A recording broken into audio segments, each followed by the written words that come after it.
त्वं शरणं ब्रजेश।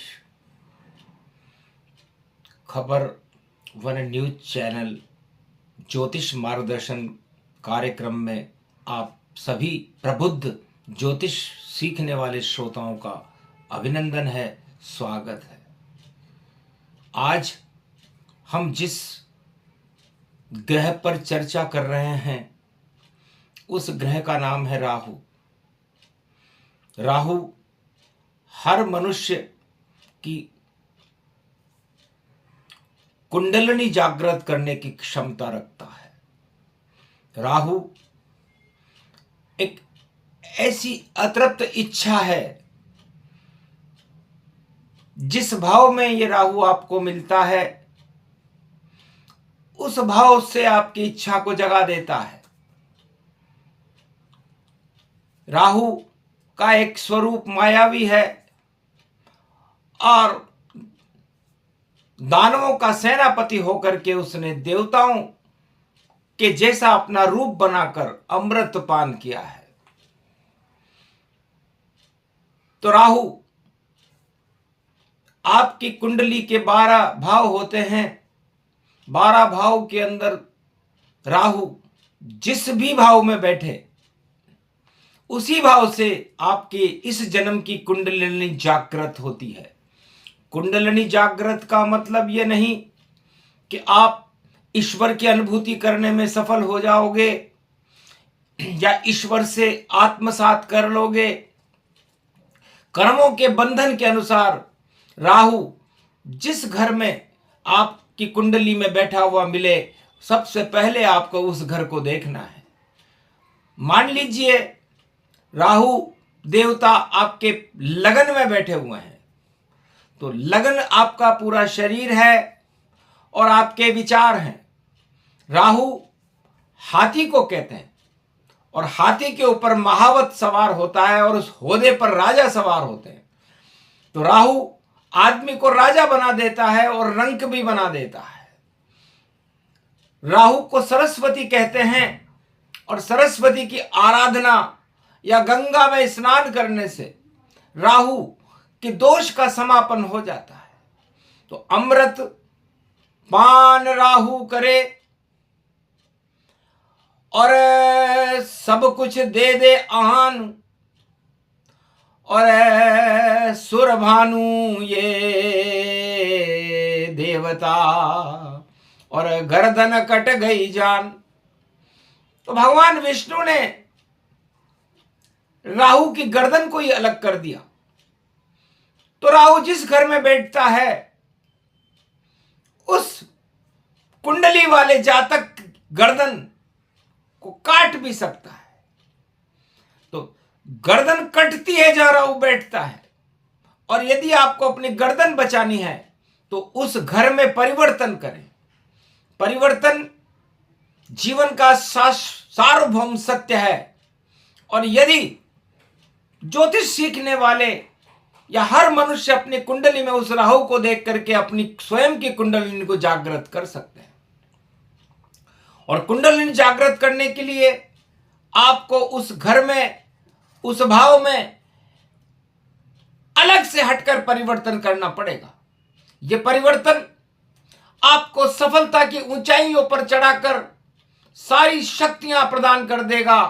यह सार्वभौम सत्य है जिसको आज तक कोई जान नहीं सका। तो जिन जानत जिन देत जनाई, और जो जाने वह सफल हो जाई। तो जीवन की सफलता का मूल मंत्र है राहु। राहु स्त्री स्वरूप है और केतु पुरुष स्वरूप है। केतु को हम ब्रह्मा जी कहते हैं क्योंकि सृष्टि का रचना करने वाले ब्रह्मा जी हैं, और केतु से ही इस सारी सृष्टि की रचना राहु के थ्रू होती है। राहु स्त्री स्वरूप है और केतु पुरुष स्वरूप है। जब ये दोनों मिलते हैं तो विवाह के बाद इनका मिलन होता है और उसके बाद संतान उत्पत्ति होती है और सृष्टि की रचना हो जाती है। तो पहले घर में लगन में जिसके राहु बैठा हो उसके दांत तो खराब हो जाते हैं, लेकिन यदि वह व्यक्ति अपने विचारों में परिवर्तन कर ले, क्योंकि राहु एक भ्रम है, राहु ही कलयुग है, राहु ही माया है। तो उस माया से वो हट करके अपने विचारों को प्रकट करे तो जीवन में सारी सफलताएं उसकी कुंडलिनी जागृत होकर के उसके मस्तिष्क में उसे शक्ति और अनुभूति और वो विशेष सिद्धियां उसे मिल जाती हैं जो राहु की समझ को समझ लेता है। और राहु यदि धन भाव में, दूसरे भाव में बैठे हुए हों तो राहु आपको अपने परिवार और अपने कुटुंब और अपने धन के प्रति आपकी इच्छाएं बढ़ा देंगे। तो आप उनमें परिवर्तन कर लीजिए, तो फिर धन ही धन हो जाएगा और परिवार सहाय और आनंद बहुत आएगा और सर्व सिद्धि मिल जाए। और तीसरा घर आपके पराक्रम का होता है, जहां राहु को सर्वश्रेष्ठ माना जाता है। उस भवन में राहु आपके पराक्रम में 100 गुना वृद्धि कर सकता है यदि आप राहु की शक्ति को, अपने पुरुषार्थ से बढ़ा करके और एक परिवर्तन कर, कुंडलिनी जागृत करें, तो आपका जीवन, आपका पुरुषार्थ सारे संसार में चकाचौंधी पैदा कर सकता है। और जिसके राहु चौथे घर में हो तो उसका मकान, उसका ही भवन, उसके वाहन सब बदल जाएं और ऐसी शक्ति देता है। और राहु सब कुछ बदल जाए तो राहु सुख में आ गया और बदले जाए विचार तो सर्व शक्ति मिल जाती है और बोले सिद्ध अवतार।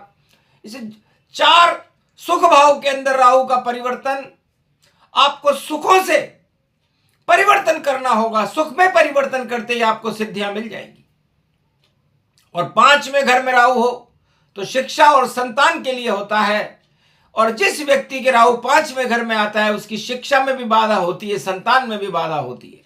लेकिन परिवर्तन कर ले अगर, और कर ले सोच विचार, तो नया ज्ञान पैदा करे और बोले कृष्ण अवतार, तो नई शक्तियां मिलती है। और छठे घर में राहु, कन्या राशि को राहु सबसे ज्यादा पसंद करता है तो शत्रु हंता योग बना देता है। इसलिए यदि आपको रोग ऋण शत्रु हटाने हो और जीवन में कुछ परिवर्तन करना हो, नया आपको संघर्ष करना हो, तो आप अपने परिवर्तन कीजिए, संघर्ष को छोड़िए, करिए शांति विचार, तो सब कुछ मिल जाएगा और बोली शक्ति अपार। और 7वें घर में राहु हो तो आपकी धर्म पत्नी, आपका व्यापार, आपके मित्र, ये सारे उग्र हो जाएंगे। लेकिन आप बदल लीजिए अपने मत को और करो परिवर्तन जाए, तो राहु बालन बांका करे और शक्ति सब दे जाए, तो सारी सिद्धियां आपको वहां मिल जाएगी। और 8वें में राहु बहुत शुभ माना जाता है, क्योंकि मृत्यु शैया के ऊपर राहु एक रिसर्च है, अनुसंधान है। तो जितने भी बड़े बड़े वैज्ञानिक हुए, शोधकर्ता हुए और बड़े बड़े धर्म गुरु है, उनके 8वें घर में राहु रहता है तो वो सब कुछ बदल देते। तो बदलने के लिए आप तैयार रहिए। 9वां घर आपका भाग्य है और आपके भाग्य को आप खुद बदल सकते हैं, क्योंकि भाग्य वहां से सीधा कर्म को देखता है और भाग्य से कर्म बनते हैं और कर्म से भाग्य बनता है। ये दोनों घर आमने सामने रहते हैं।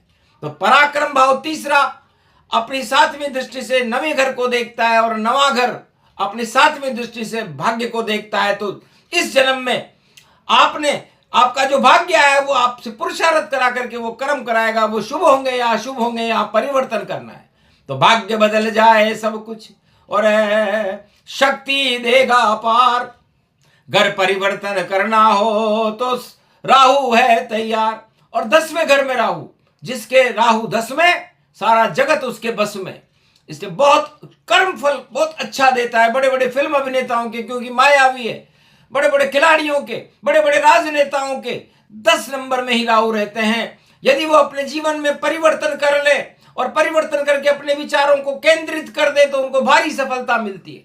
और 11वें घर में राहु आए और धन दे जाए। धन, इतना धन दे सकता है आपको, इतनी अपार सफलताएं दे सकता है, लेकिन आप गलत तरीके से धन न कमाएं, कुछ परिवर्तन करने के लिए छलांग लगाएं तो आपका जीवन सफल हो जाएगा। और 12वें घर का राहु, शयनागार में राहु बैठे, राहु है आकाश, और विदेश में जाओ तो पैसा आवे पास, धनी धन हो जाएगा आपके पास। तो 12वें घर का राहु वैसे तो जेल यात्रा भी करा सकता है, लेकिन विदेशों से काफी धन ये अवश्य दिलाता है। इससे राहु की शक्ति बड़ी, जागृत कुंडली जान, तो आप अपनी कुंडलिनी को जागृत करने के लिए वही प्रयास करें जहां पर राहु बैठा हुआ है, क्योंकि उसके सामने केतु रहता है। तो सारी सफलता हर व्यक्ति को मिल जाती है, जो सफलता हर मनुष्य अपने जीवन में लेना चाहता है, और वही परिवर्तन उसके जीवन को बदल देता है। तो यदि मनुष्य अपने जीवन को, अपने परिवार को और अपनी सारी शक्तियों को बदलाव की ओर न ले जाए, परिवर्तन की ओर न ले जाए, तो वो पानी सड़ जाता है। इसलिए अपने विचारों को बहाते रहिए, अपनी इच्छाओं को बहाते रहिए, और राहु को मनाने के लिए सरस्वती और गंगा स्नान करते रहिए। और राहु लेन देन होता है, तो आप अपने भावनाओं का कभी भी दुरुपयोग ना करके आप देने में विश्वास रखें, लेने में नहीं।